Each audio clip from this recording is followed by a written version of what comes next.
এখানে আজকে একটা মার্ডারের ঘটনা ঘটেছে। ডিসিজটার নাম হচ্ছে সীমা বেগম, যার বয়স 40 বছর। সে তার 5 বছর বয়সের মেয়েকে নিয়ে এই বাসায় আসে। যে আসামি তার নাম হচ্ছে কি ইমন হোসেন, বয়স আনুমানিক 22 বছর। তার সঙ্গে একটা সম্পর্ক ছিল। আমরা এটা তদন্ত করে আরও বিস্তারিত বলতে পারবো। ইতিপূর্বে সে এই বাসায় তার বাচ্চাকে সহ একাধিকবার এসেছে। বিশেষ করে যখন এই আসামি ইমন হোসেন যখন বাসায় একা থাকতো, এই সময়টাতেই ডিসিজ তার মেয়েকে নিয়ে একাধিকবার এই আসামির সঙ্গে দেখা করতে এসেছে। সেই সুবাদে আজকে আনুমানিক বিকেল 5টার দিকে তার 5 বছর বয়স্ক মেয়েকে নিয়ে এই বাসায় আসে। আসার পরে তখন আসামি রুমের ভিতরে ঘুমন্ত অবস্থায় ছিল।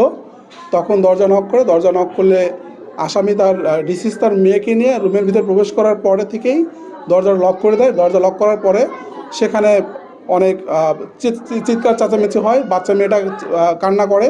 তখন পাশের যে প্রতিবেশী, ফ্ল্যাটের যে নাম আবুল হোসেন, উনি এসে তাকে দরজা লক করা, ভিতরে একাধিকবার তাকে দরজা নক করে তাকে দরজা খুলতে বলে। তার ওয়াইফ এসে দরজা খুলতে বলে, তার দরজাটা খোলে না। এক পর্যায়ে ভিতর থেকে আসামি ইমন হোসেন সে বলে, আমি 5 মিনিট পরে দরজা খুলবো।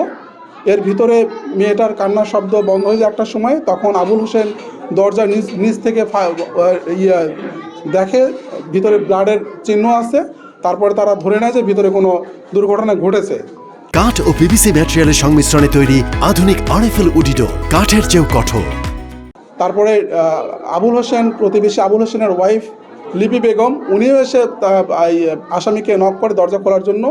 এক পর্যায়ে সে বলে যে আমি বের হব, তোমরা মেইন দরজাটা ছেড়ে দাও, দরজা খোলা রাখো, আমি বের হব। এটার 5 মিনিট পরে যখন সে মোটামুটি নিশ্চিত হয় যে ডিসিজড মারা যাচ্ছে বা মারা যাবে, ঠিক ওই মুহূর্তে দ্রুত আসামি বের হয়ে দৌড়ে পালিয়ে যায়। পালিয়ে যাওয়ার পথে সে একটা গুজব ছড়ায় যে তার মোবাইল ছিনতাইকারী চুরি করে নিয়ে গেছে।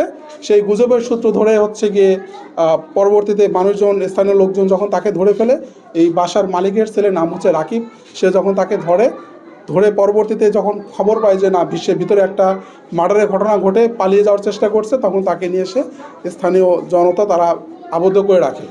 মাঝখান থেকে কিছু আমাদের সাংবাদিক ভাইরা তারা ভুলভাবে এই বিষয়টাকে, এটা ছিনতাইকারী ঘটনা ঘটেছে, ছিনতাইকারীর কবলে পড়ে মারা গেছে, এই মর্মে একটি মিথ্যা নিউজ তারা হচ্ছে গিয়ে প্রকাশ করা হয়, স্ক্রল পাওয়া যায়। বাট প্রকৃত ঘটনা হচ্ছে কি এইটা। আচ্ছা, যে সাংবাদিকরা যে ভুল তথ্যটা ছড়াইলো, এটা কিভাবে পাইলো? এটা আমি জানি না, আমার সঙ্গে বা আমার অফিসারের সঙ্গে কোনো এরকম কথা হয়নি। আমাদের সঙ্গে যারাই কথা বলেছে আমরা বলেছি যে ফ্যাক্ট হচ্ছে গিয়ে পূর্ব পরিচয়ের সূত্র ধরে তাদের মধ্যে একটা আনএথিক্যাল সম্পর্ক থাকতে পারে, সেই সম্পর্কের সূত্র ধরে এরকম একটা মার্ডার হয়েছে। আমরা বিস্তারিত তদন্ত করে জানাতে পারবো। আমাদের সঙ্গে কোনো সাংবাদিক এই তথ্য আমরা দিইনি যে ছিনতাইকারীর কবলে পড়ে এই ডিসিজ মারা গেছে। এটা প্রকৃতপক্ষে একটা অবৈধ সম্পর্কের খেসারত দিতে হয়েছে এই ডিসিজকে। আমরা জানতে পারছি যে ঢাকা মেডিকেলের নিহতের স্বামী উনি সাংবাদিকদের তথ্য দিচ্ছে, এটা সেটা আমার জানা নেই। Thank you.